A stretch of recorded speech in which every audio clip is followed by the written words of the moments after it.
Astaghfirullahaladzim, astaghfirullahaladzim, astaghfirullahaladzim. Assalamualaikum warahmatullahi ta'ala wabarakatuh. Bismillahirrahmanirrahim. Alhamdulillahi rabbil alamin. Allahumma salli ala sayyidina Muhammad abdika wa rasulika nabiyil ummiyyin nuril ma'sum wa ala alihi wa sahbihi wa barik wa sallim kullama dhakaraka wa dhakarahu dhakirun wa kullama ghafala an dhikrika wa dhikrihil ghafilun. Amma ba'd. Yang saya muliakan Ustaz Hamdan, Ketua Bahagian Penyelidikan JAKIM Sarawak, Profesor Madya Dr. Abdul Razak, Saudara Dr. Bazli UiTM, dan juga Ustaz daripada bahagian Ustaz Afwan, Ustaz Afwan daripada Arkib Negara, Arkib Sarawak, minta maaf. Dan para hadirin dan hadirat yang dimuliakan oleh Allah Subhanahu Wa Taala. Jadi tanpa saya memanjangkan masa, dengan perkongsian dan tajuk yang diamanahkan kepada saya, iaitu sejarah madrasah akidah dalam pembangunan umat Islam, satu kajian sejarah peradaban Islam. Jadi tuan-tuan dan puan-puan yang dimuliakan oleh Allah Subhanahu Wa Taala, sifat agama kita ini, Islam ini, pertama adalah agama tawarus, agama yang diwarisi secara bersambung, secara bersanad, berterusan, tidak terputus, sehinggalah kepada Rasulullah sallallahu alaihi wasallam. Jadi untuk kita memahami hubungan kita dengan Rasulullah sallallahu alaihi wasallam, maka tidak boleh tidak kita kena tahu tentang perkembangan bagaimana agama ini dipindahkan ataupun disambung, diperkemaskan pembentangannya dan ilmunya, dan jasa-jasa yang telah dilakukan oleh para ulama kita. Maka tajuk yang kita akan bincangkan secara ringkasnya pada pagi yang berbahagia ini, walaupun hakikatnya tajuk ini tajuk yang sangat panjang, cuma kertas kerjanya ada disediakan, dikongsikan dalam bentuk PDF, tuan-tuan boleh dapatkan daripada penganjur, ya. Kita lihat dulu berkenaan dengan kerangka pembentangan, ya. Maka next, sedikit pendahuluan, kemudian kita akan bincangkan apakah yang dimaksudkan dengan madrasah akidah, ya. Dan kemudian kita akan melihat tentang beberapa fitnah yang pernah melanda umat Islam. Sebenarnya fitnahnya agak panjang, bahkan berlaku sejak kewafatan Rasulullah sallallahu alaihi wasallam. Bahkan di akhir-akhir kewafatan Rasulullah, akhir hayat Rasulullah sallallahu alaihi wasallam pun dah mula muncul nabi palsu. Dan apabila kewafatan Rasulullah muncul lagi 3, maka dalam sejarah umat Islam 4 nabi palsu telah muncul di awal-awal kedatangan Islam, yang kita akan sentuh sedikit. Kemudian munculnya beberapa para ulama, bahkan para sahabat sendiri pernah mendepani golongan-golongan ini, dan kemudian lahirnya, kita kata, madrasah ataupun satu gagasan, metodologi ilmu bagi mempertahankan akidah yang diwarisi daripada Rasulullah sallallahu alaihi wasallam. Lalu muncullah 2 madrasah yang paling besar yang sampai kepada kita pada hari ini, dan iaitu madrasah Al-Asy'ariyah dan madrasah Al-Maturidiyah, ya. Kemudian kita akan lihat sedikit kesinambungan madrasah akidah Ahlussunnah wal Jamaah di tanah Melayu, dan kemudian peranannya dan beberapa cadangan yang mungkin saya ingin cadangkan kepada pihak penganjur dan juga pentadbir dan masyarakat di bumi Darul Hana atau bumi Kenyalang ini, insya-Allah. Baik, kita mulakan dengan sedikit pendahuluan, ya. Next. Jadi apa yang kita warisi pada hari ini, tuan-tuan, adalah manhaj yang mu'tabar, manhaj yang tidak ada mana-mana para ulama muktabar menyesatkannya. Maknanya kita dari sudut akidahnya berada di atas manhaj Asy'ariyah. Imam Abdul Hasan Al-Asy'ari, imam pertama yang digelar dalam sejarah umat Islam, imam ahli sunnah wal jamaah. Dan dari segi fiqahnya kita berada di atas manhaj atau madhab Imam Syafi'i mujaddid, yang tidak ada khilaf pada mereka. 4 orang mujaddid yang ulama tidak ada khilaf. Pertama, Sayyidina Umar bin Abdul Aziz, mujaddid kurun yang pertama. Kedua, Imam Syafi'i, mujaddid kurun yang kedua. Kemudian mujaddid kurun yang kelima, Imam Al-Ghazali. Dan kemudian mujaddid kurun yang ketujuh, Imam Ibnu Daqiq al-Aid. 4 orang ini adalah para mujaddid yang tidak ada khilaf bahawa mereka adalah mujaddid kurun mereka, seperti mana yang dinukilkan oleh Imam Suyuti dalam nazamnya Tuhfatul Muhtadin bi Akhbaril Mujaddidin.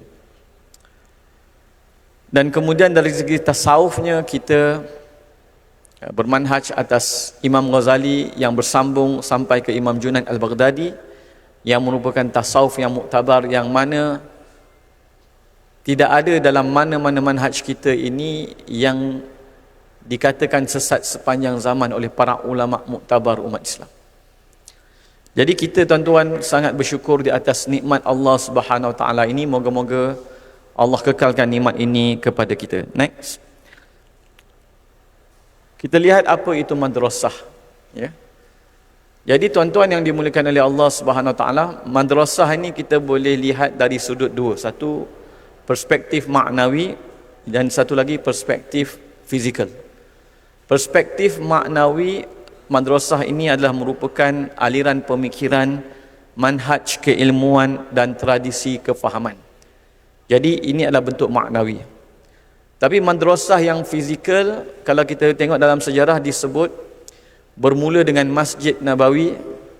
Kemudian orang yang pertama meletakkan sistem. Sebab kalau kita lihat dulu tuan-tuan yang dimuliakan oleh Allah, ulama kita apabila nak menuntut ilmu perlu bermusafir. Dan sistem madrasah ini dihimpunkan murid di satu tempat, lalu didatangkan guru. Jadi murid tak perlu bermusafir. Jadi institusi ini disebut asasnya oleh Sayyidina Umar Al-Khattab radhiyallahu anhu. Beliau pernah mengupah ataupun menggajikan seorang tabi'in untuk mengajar Al-Quran kepada anak-anak kecil. Kemudian berkembang dan banyak madrasah ditubuhkan. Dan kalau dalam kita tradisi kita ahli sunnah wal jamaah, madrasah yang paling unggul dalam bab akidah adalah madrasah nizamiyah yang ditubuhkan oleh Nizamul Mulk. Dan madrasah nizamiyah ni ada banyak cawangan yang paling masyhur Baghdad dengan Naisabur.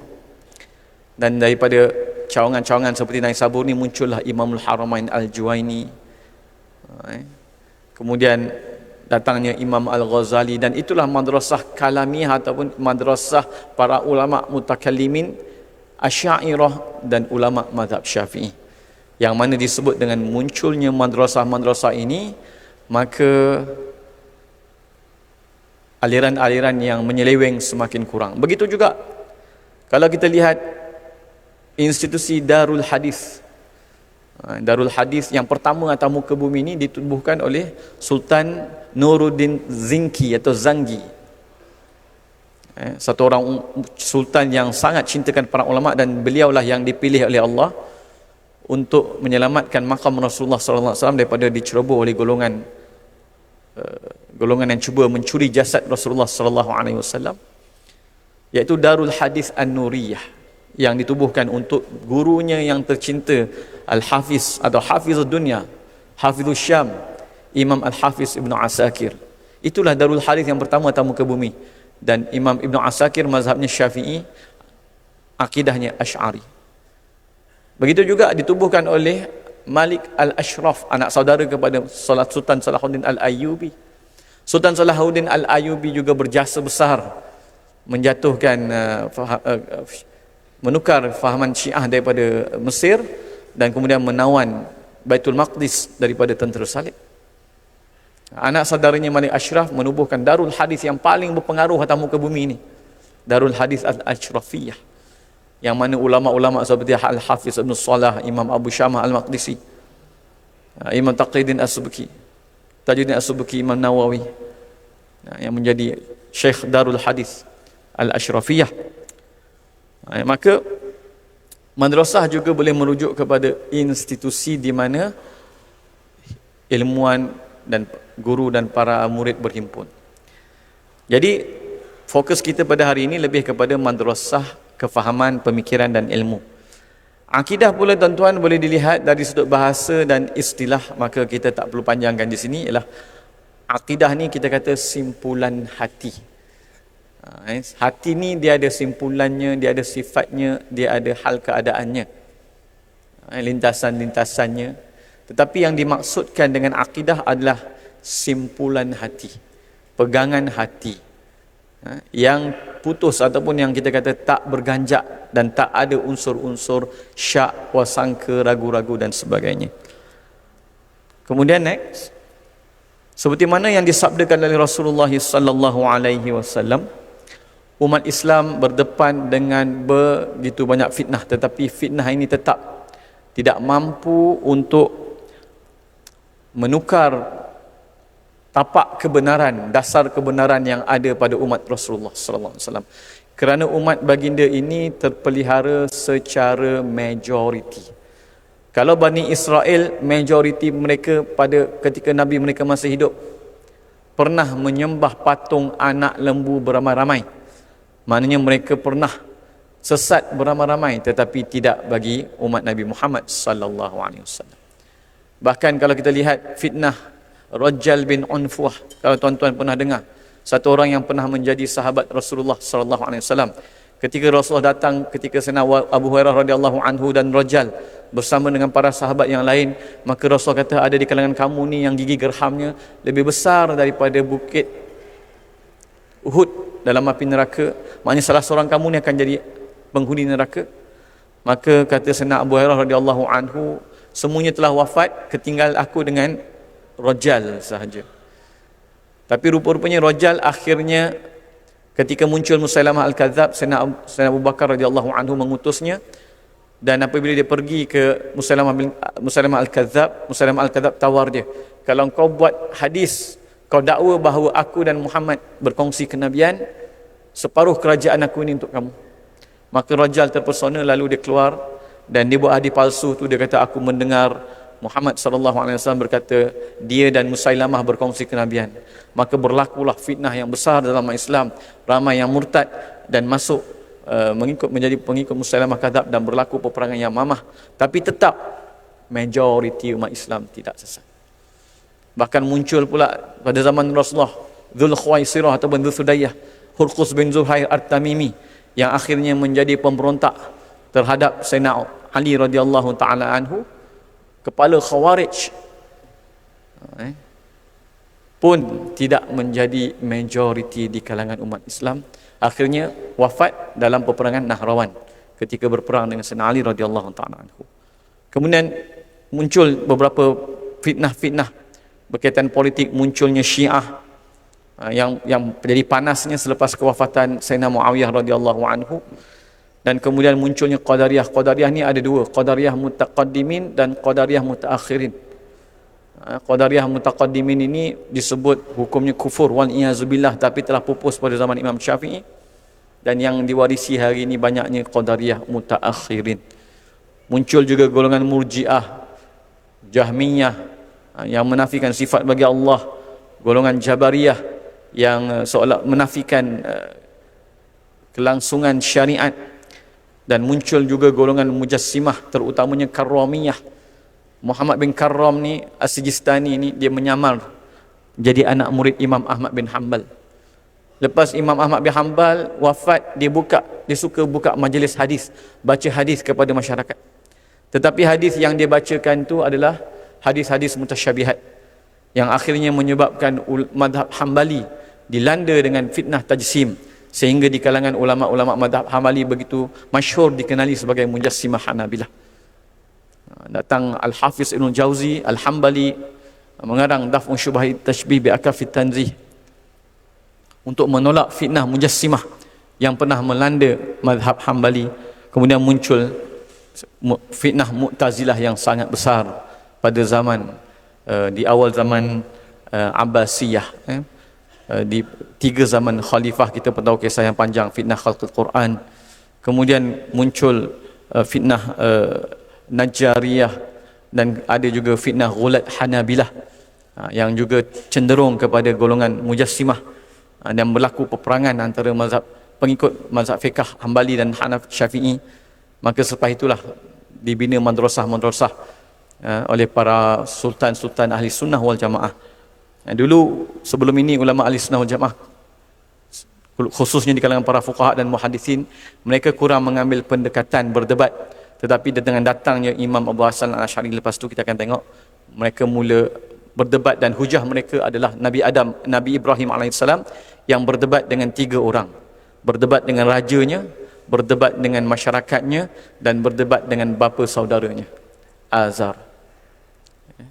Jadi bila Al-Quran menggambarkan Nabi Ibrahim alaihissalam telah berdebat, maka ulama kata kalau kita tidak mengambil pendekatan yang sama, fitnah besar yang berlaku pada zaman Mu'tazilah bermula dengan Khalifah Ma'mun, Mu'tasim dan Mutawakkil, maka ditakuti fitnah tersebut tidak akan hancur. Maka ulama-ulama kita mula mengambil dan menyusun dan menegakkan kebenaran dengan penyusunan ilmu dan hujah. Next. Ini sebut sedikit garis masa yang ada. Maka sebelum itu next.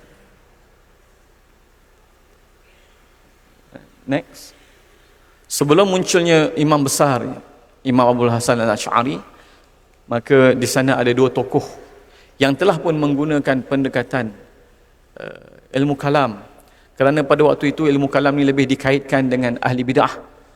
Maka datang sebahagian ulama-ulama yang disebut sebagai ulama ul-Asy'ariyah, Imam Ibn Kullab dan Imam Haris Al-Muhasibi. Maka mereka mula membuat perincian, pembahagian, penyusunan hujah, tetapi mereka agak kurang berdebat. Tapi mereka lah yang mula menggabungkan pendekatan akli dan nakli, pendekatan wahyu dan akal. Ketika muncul fitnah Mu'tazilah, maka sebahagian masyarakat merasakan seolah-olah wahyu dan akal itu saling bertentangan.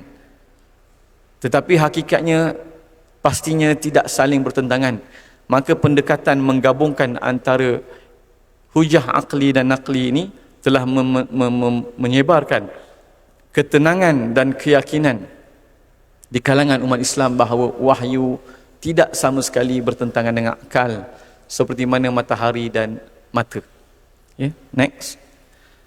Kemudian muncullah 2 imam kita yang sangat agung, iaitu Imam Abu Hasan Al-Asy'ari dan juga Imam Abu Mansur Al-Maturidi. Tetapi Imam Abu Hasan Al-Asy'ari lebih masyhur di peringkat awal kerana beliau duduk di Baghdad bawah Khilafah Abbasiyah, yang kita pun tahu kerajaan utama pada waktu itu, dan Baghdad ibarat kota utama kuasa dan kekayaan dan juga ilmu pada zaman tersebut.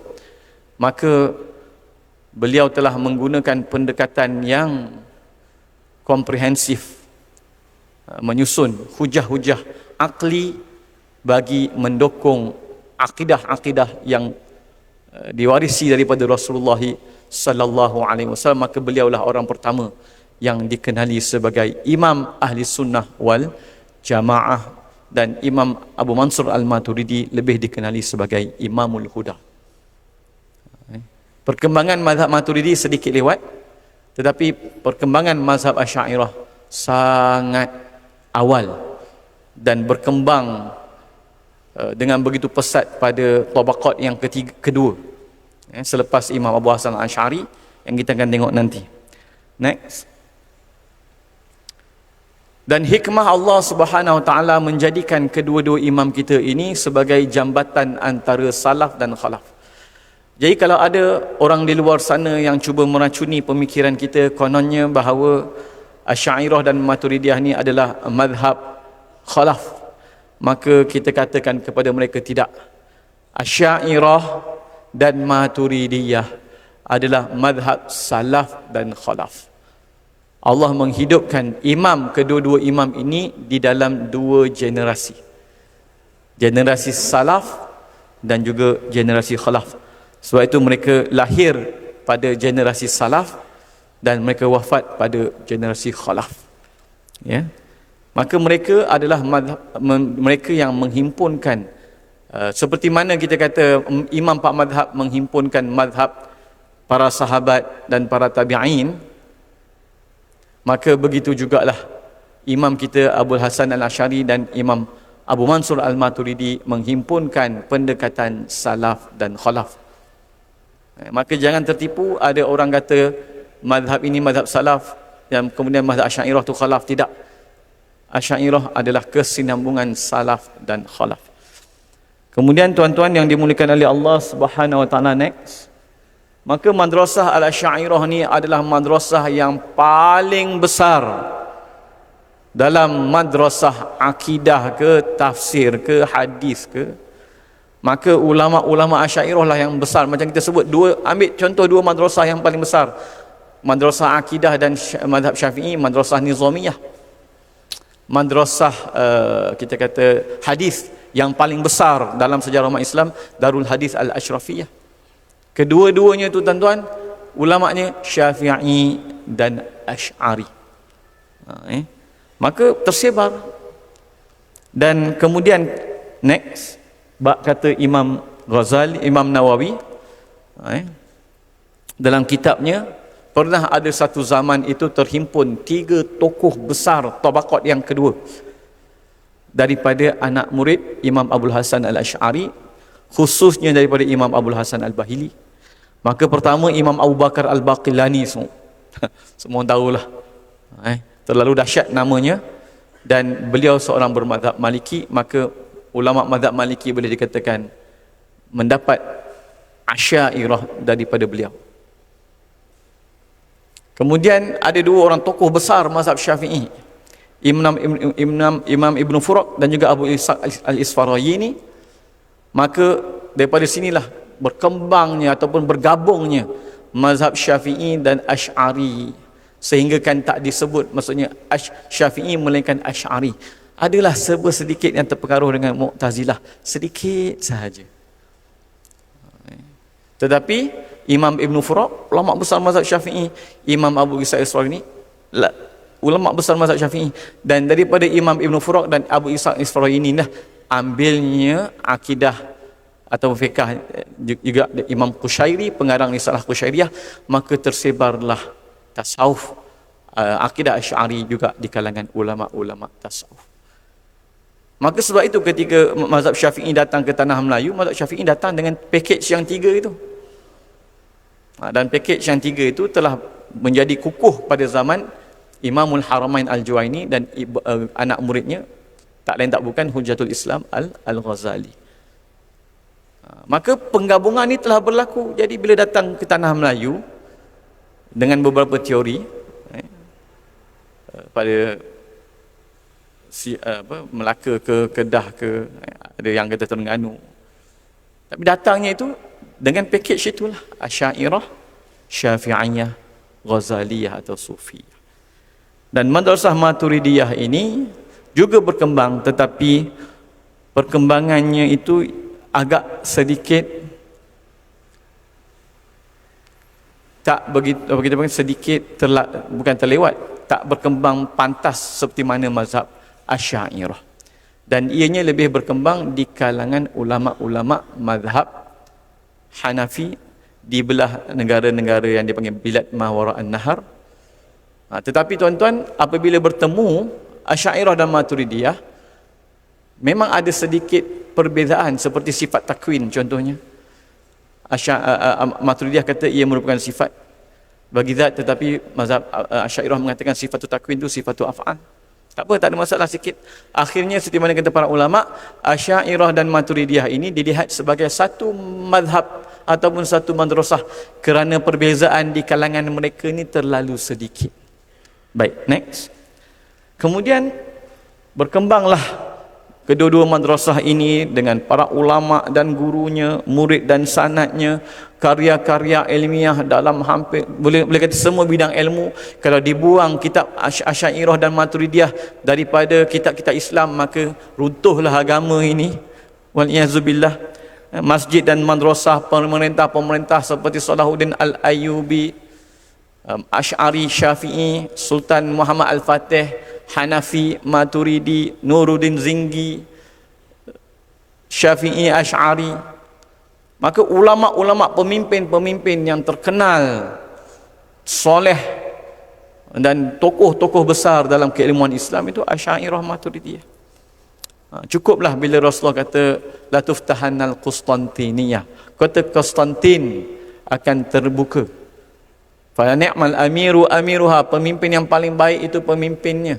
Siapakah pemimpinnya? Sultan Muhammad Al-Fatih yang bermazhab Hanafi dan Maturidi. Wa ni'mal jaish dzalikal jaish atau kama qala, dan sebaik-baik tentera adalah tentera itu. 4 mazhab Asy'ariyah, Maturidiyah, Sufiyah. Maka Rasulullah sallallahu alaihi wasallam telah memberi isyarat tentera dan raja pada waktu itu adalah berada di atas ahli sunnah wal jamaah, kalau tidak tak akan dipuji oleh Rasulullah sallallahu alaihi wasallam. Dan dengan kebangkitan khilafah Turki Utsmaniyah atau khilafah Utsmaniyah, maka dekat situlah bermulanya perkembangan besar mazhab Maturidiyah. Ya. Maka kita pun walhamdulillah, tok-tok guru kita pun ya pergi belajar. Kita ni aliran Syafi'i Mekah. Kita banyak terkesan dengan aliran mazhab Syafi'i Mekah. Sebab tu kalau kita tengok tariqah yang tersebar di kalangan ulama Melayu ni Syattariyah. Kerana itu tariqah sufi yang masyhur tersebar di Mekah dengan Madinah, daripada Imam Qushashi, Ibrahim Qurani, dan kemudian tok-tok guru kita ambil daripada mereka berdua, dan tersebar amalan tahlil itu amalan tariqah Syattariyah. Ada 5 tariqah yang tersebar luas, atau 6 Syattariyah, seperti tok-tok guru kita Syekh Ahmad Fatani, Daud Fatani.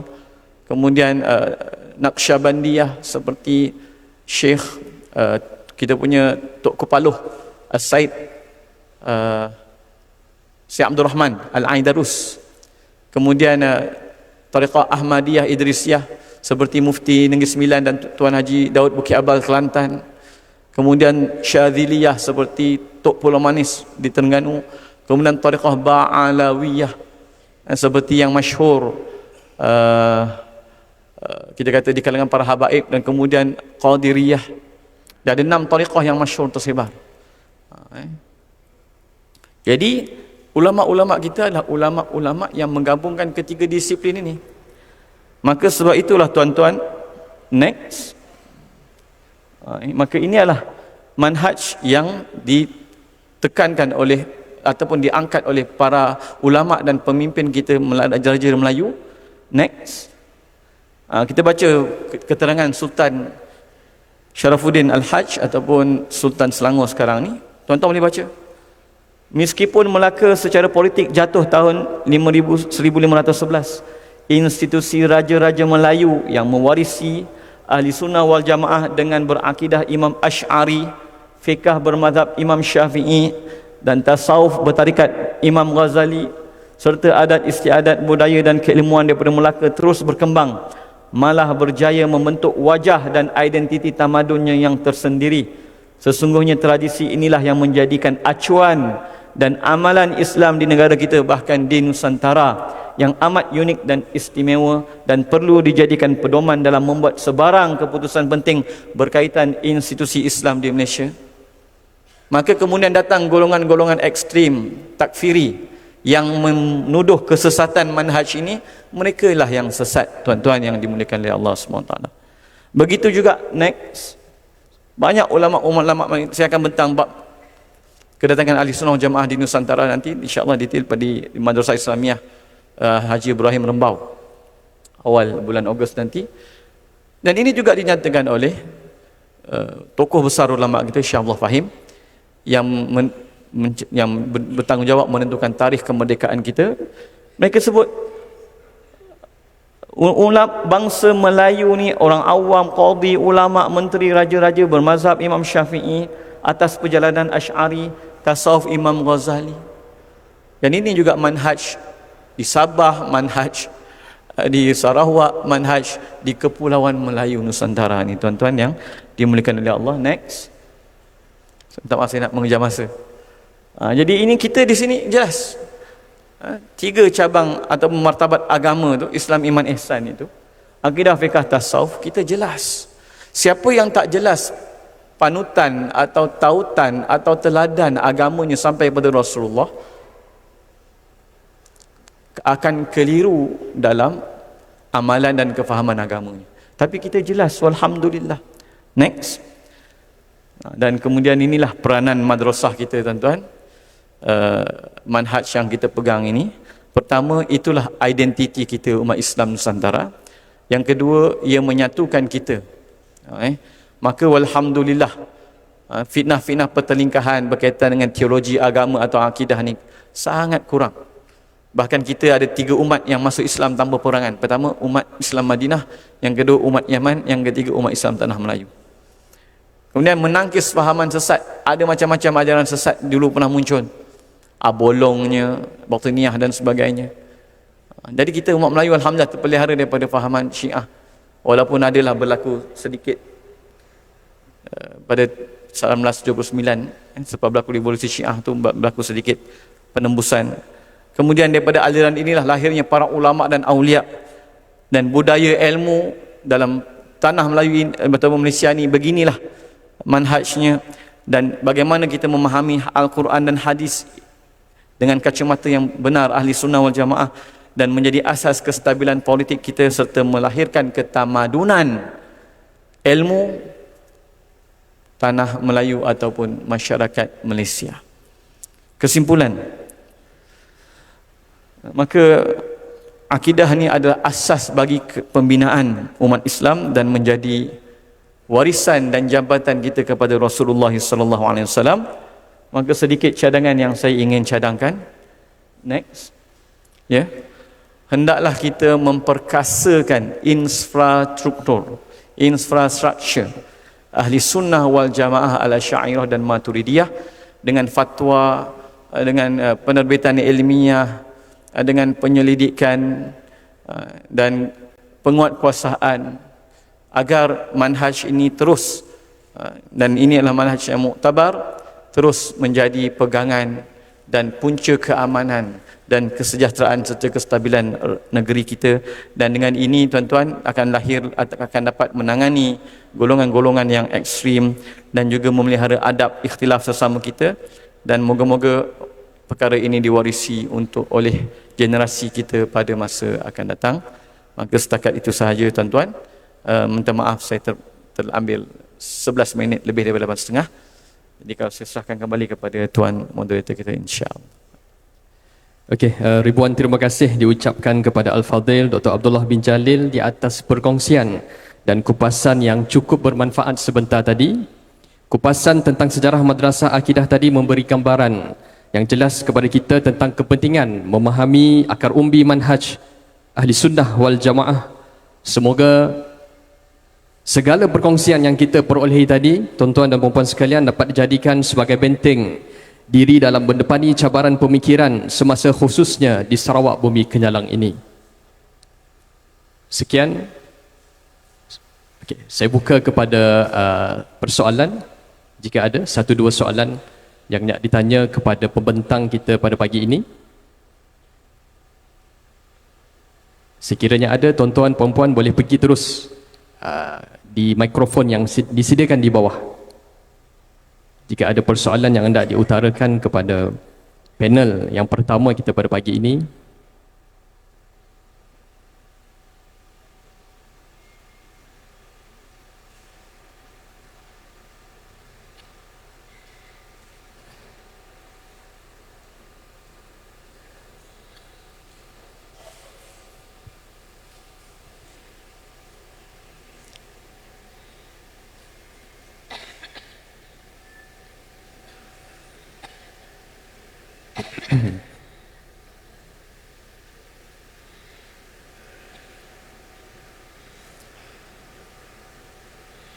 Baik, saya kira semua hadirin hadirat sekalian maklum dan faham berkaitan dengan apa yang telah. Ada soalan? Ada, okey, kita ada satu soalan daripada saudara di belakang sana. Okay, silakan tuan.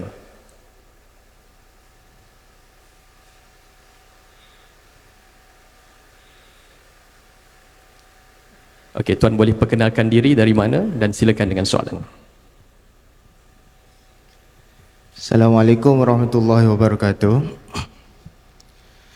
Saya daripada Ahmad Zaki bin Ahmad Mahamud daripada Sekolah SMKA Syekh Haji Osman Abdul Wahab Show. Ingin bertanya, Ustaz, di dalam akidah Ahli Sunnah wal Jamaah sekarang ini tersebar bermacam-macam akidah. Apakah, soalan pertamanya, apakah yang kita perlu berikan kepada masyarakat untuk supaya akidah-akidah kita terjaga dan tidak menyeleweng, untuk anak-anak remaja? Yang pertama. Kedua ialah kadang-kadang berselisihan faham antara kadang-kadang bid'ah tak bid'ah, dia menyebabkan kadang-kadang masyarakat ataupun anak muda dia merasa mencari sesuatu yang lain, menyebabkan boleh mengakibatnya akidahnya boleh tersasar. Setakat itu daripada saya. Terima kasih. Assalamualaikum warahmatullahi wabarakatuh. Okey, terima kasih tuan di atas persoalan. So, saya serahkan kepada Dr. Abdullah untuk menjawab.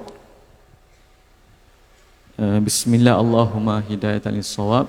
Terima kasih kepada Ustaz Cikgu Ahmad Zaki atas soalan yang sangat baik ini. Pertama, apabila berlaku fitnah akidah, apakah yang perlu kita lakukan? Dalam satu hadis Rasulullah SAW, Rasulullah ada menyebut akan berlaku satu fitnah yang mana paginya seseorang Muslim itu beriman, petangnya kufur, atau petangnya beriman dan paginya kufur. Maka ini isyarat daripada Rasulullah SAW akan berlaku fitnah akidah kerana ia melibatkan kekufuran. Maka Rasulullah menyebut dan orang yang diselamatkan oleh Allah ataupun melainkan orang yang terselamat dalam fitnah akidah itu ialah orang yang Allah hidupkannya dengan ilmu. Jadi tuan-tuan yang dimuliakan oleh Allah SWT, bila berlaku fitnah akidah, tak perlu berdebat, tak perlu angkat senjata, tak perlu memberontak, tetapi carilah para ulama, carilah para guru dan belajarlah akidah secara sistematik, berkitab, menggunakan manhaj yang telah diperakui zaman berzaman. Kalau di Malaysia ni Tauhid Sifat 20. Maka itu tugas bagi orang awam. Tetapi tugas bagi orang yang mempunyai kuasa, maka wajib dia menggunakan kuasanya untuk mencegah kemungkaran. Kemungkaran yang paling besar, kemungkaran akidah. Seperti mana Sultan Nuruddin Zinki apabila mendengar di kota Damsyik ada orang yang menyebarkan akidah tajsim, maka dia hukumkan orang itu dipukul, lalu diarak atas keldai di seluruh kota Damsyik dan dihalau. Maka beliau mengatakan bahawa kalau kita menjaga harta orang lain daripada dicuri, lebih patut kita jaga akidah mereka daripada dicuri. Dan pada para ulama wajib bercakap benar. Kerana apa tuan-tuan yang dimuliakan oleh Allah? Sabda hadis Rasulullah SAW pun disebut, idza zaharatil bid'ah aw subba ashabi. Apabila zahirnya bid'ah ataupun para sahabatku dicaci, faman kana indahu ilmun falyuzhirhu. Siapa yang mempunyai ilmu pada waktu tersebut, wajiblah dia menzahirkannya. Maka apabila bid'ah mula muncul, wajib ahli ilmu menzahirkan ilmu yang benar dan membatalkan kepegangan yang batil. Maka masing-masing ada tanggungjawab dari segi masyarakatnya, ilmuannya dan para umaranya. Kemudian tentang bid'ah perpecahan, apakah punca bid'ah berlaku? Antara faktornya adalah tidak menghormati amalan yang telah diwarisi oleh umat Islam daripada para ulama mereka zaman berzaman. Kalau kita tengok punca perpecahan berlaku ni tuan-tuan, ada 3 yang utama. Pertama, saling bid'ah membid'ahkan. Sikap tabdi' mudah membid'ahkan perkara yang tak bid'ah. Yang kedua, kafir, mudah mengkafirkan umat Islam. Yang ketiga, istihlal, menghalalkan darah, nyawa dan maruah umat Islam. Hari ini orang tak segan-segan nak menuduh si fulan kafir, si fulan penyembah kubur, si fulan musyrik dan sebagainya, sedangkan dosa mengkafirkan umat Islam seperti dosa membunuhnya, dosa besar. Maka Bagaimana nak menanganinya? Pertama sekali tuan-tuan, banyakkan kita kata beradab dalam perbezaan, kerana yang menyatukan umat bukan, maaf saya sebut, bukan ilmu. Yang menyatukan umat, kata para ulama, adalah akhlak. Ya. Orang yang berbeza pandangan tetapi dia berakhlak dan beradab, maka dia tidak akan menimbulkan fitnah. Tetapi orang yang tidak menjaga adab dan akhlak ketika berbeza pandangan akan menimbulkan fitnah, walaupun perbezaannya pada perkara-perkara kecil. Jadi hormatilah tradisi keilmuan, amalan dan kefahaman yang telah diwarisi daripada ulama muktabar. Jangan kita terlalu mudah menyangka hanya kita mahu ikut Al-Quran dan Sunnah. Kalau saya, doktor, saya panggil golongan poyo. Golongan poyo ni dia rasa dia seorang je nak ikut Quran dan Sunnah. Sedangkan para ulama lebih mahu dan lebih teliti dan lebih halus dalam nak mengikut Quran dan Sunnah. Jadi jangan mudah-mudah menuduh orang lain tak mahu ikut Quran dan Sunnah. Umat Islam tak berbeza dalam masalah nak ikut Quran dan Sunnah. Tetapi bagaimana nak memahami dan mengamalkannya, kita ada para ulama yang menjadi rujukan. Hormatlah para ulama yang telah memimpin dan meletakkan manhajnya di tanah Melayu kita ini. Semoga insya-Allah kalau ada berbeza pandangan, berlapang dada, luaskan pemikiran dan banyak sangka baik kepada para ulama dan umat Islam yang lain. Terima kasih. Okey, terima kasih Dr. Abdullah di atas jawapan yang tuntas sebagai panduan dan pedoman kepada kita semua. Jadi soalan. Okey, silakan tuan. Saya kira soalan yang terakhir. Okey. Bismillahirrahmanirrahim. Assalamualaikum warahmatullahi wabarakatuh. Saya Widat Aufa daripada SMK Agama Tun Ahmad Zaidi. Nak tanya, tadi doktor ada cakap mengenai fitnah tajsim, ta'til tu kan. Doktor tak jelaskan mengenai ta'til tu. Saya nak tahu, boleh doktor jelaskan takrif dia dan juga contoh yang berkaitan dengan zaman kita lah. Wallahu ta'ala. Okey, terima kasih puan. Saya persilakan Dr. Abdullah. Terima kasih. Kalau fitnah yang Ahli Sunnah wal Jamaah berada di antara tajsim dan juga ta'til.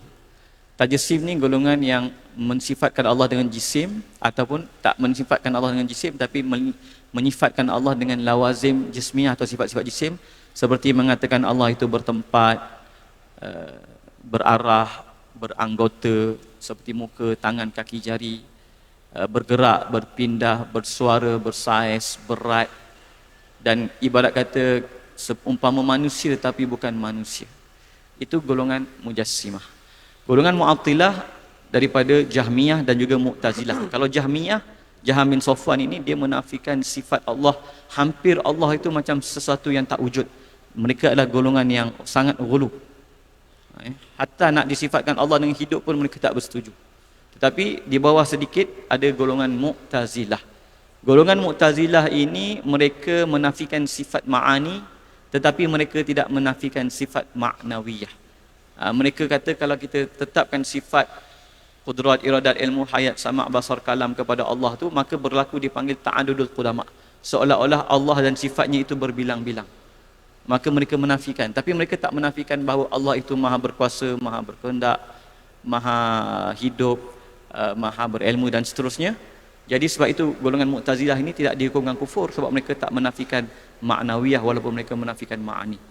Jadi Ahli Sunnah wal Jamaah, kita menafikan Allah daripada sifat-sifat kekurangan yang tidak dinafikan oleh golongan Mujassimah, dan kita menetapkan sifat-sifat kesempurnaan bagi Allah yang tidak ditetapkan oleh golongan Mu'attilah. Jadi kita berada di tengah-tengah. Moga-moga bermanfaat. Walaupun minta maaf, ada golongan tertentu di luar sana yang cuba mengatakan Asy'ariyah dan Maturidiyah ni golongan Mu'attilah. Tidak. Mereka tu adalah golongan Mujassimah. Kerana di sisi golongan Mujassimah, mereka ada satu sifat tambahan yang dipanggil sifatul a'yan. Yang mereka kata Tuhan itu bertangan, berkaki, bermuka, itu dipanggil sifatul a'yan. Kita Ahli Sunnah wal Jamaah, kita tidak menetapkan bagi Allah sifatul a'yan, kita hanya menetapkan bagi Allah sifatul ma'ani ataupun ma'nawiyah, sifat yang kita kata makna yang berdiri pada zat, bukannya keanggotaan. Moga-moga bermanfaat insya-Allah. Okey, terima kasih diucapkan kepada Al-Fadhil Doktor di atas penjelasan dan perangan yang singkat tapi padat. Okey tuan-tuan, untuk sesi yang pertama pada pagi ini saya kira kita terhenti setakat ini dan saya teruskan, saya menyerahkan majlis kepada pengacara majlis. Dipersilakan. Majlis mengucapkan ribuan terima kasih kepada moderator dan pembentang slot pertama di atas perkongsian yang diberikan kepada kita itu tadi.